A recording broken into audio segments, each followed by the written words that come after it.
Reims, France, Part 1. Reims is actually pronounced Rance, but I'm going to be calling it Reims. One of the first things we saw when we arrived in Reims is you can get a Guinness anywhere. The city was founded by the Gauls around 808 BC and became a major city during the time of the Roman Empire. This is called a dandelion fountain. I had never seen one before, but it's damn mesmerizing. The town served as the capital of a tribe called Remy, which is probably where it got its name, regardless of the pronunciation. The Church of St Jacques is the oldest medieval parish church to have survived the French Revolution. It's built around 1190 to serve the craftsmen's district. The nave dates from the 13th century and the choir was rebuilt in the 16th century, combining both the flamboyant and the Renaissance style. Christianity became established in the city by 260, so it was pretty early in the spread of Christianity throughout Europe. Reims was invaded by the Almanis, the Vandals, and in 451 Attila the Hun. As much as I studied European history, I never realized the Huns got this far west of Italy. This is actually carpet. I don't know who gets to vacuum it. By the 10th century, Reims had become a center of intellectual culture. Reims played a prominent ceremonial role in the history of the French as the traditional site of the crowning of the kings of France.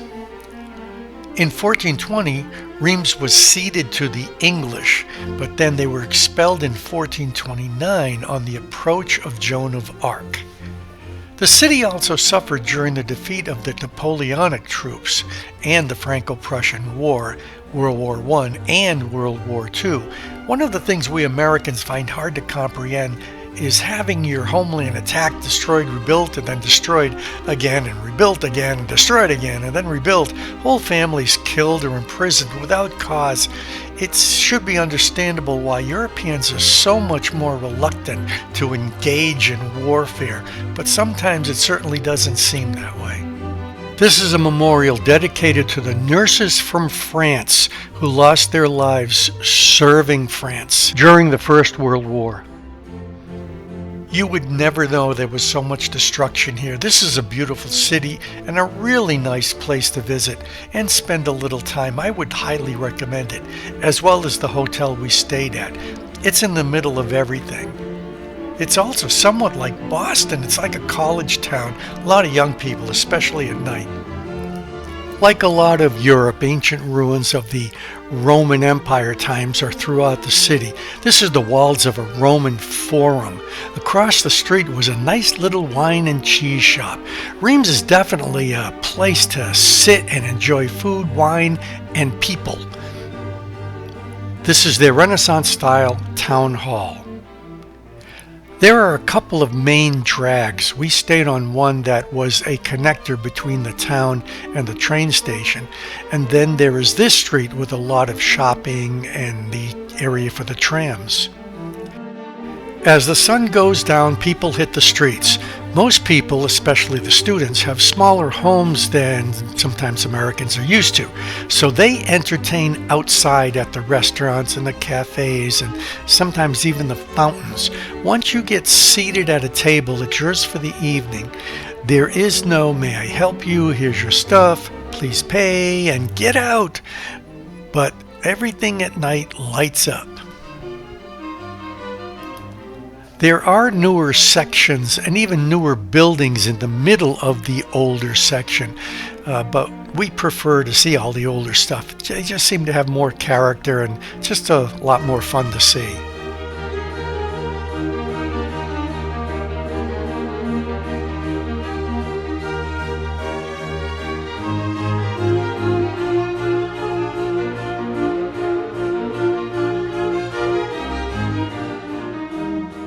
This is Notre Dame Cathedral, but there's a whole video on that.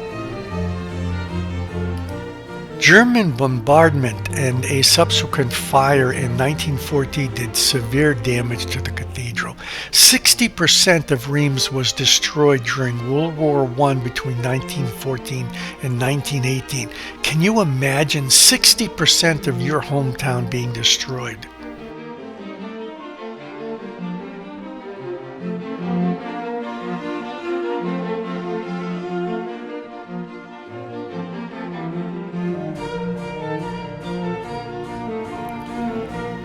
A statue of Joan of Arc outside the Reims Cathedral, where she had to practically force Charles VII to accept the crown. And as payment for her services to the country of France, he let the English burn her at the stake because he feared her popularity. Just goes to show no good deed goes unpunished, especially if you're a strong woman.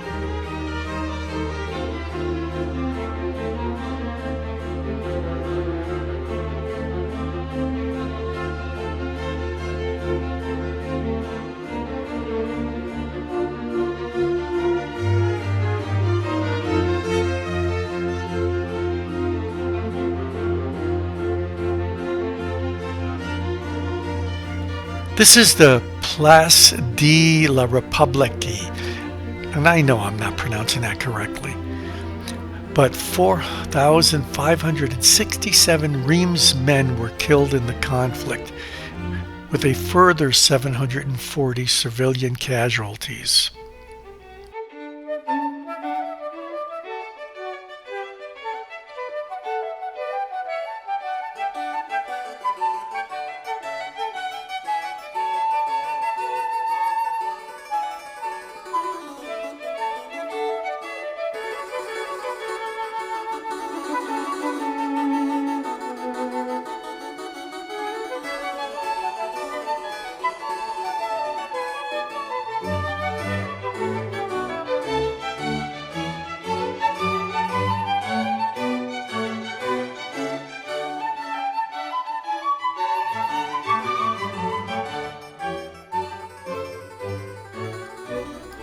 American power cars are everywhere in Europe.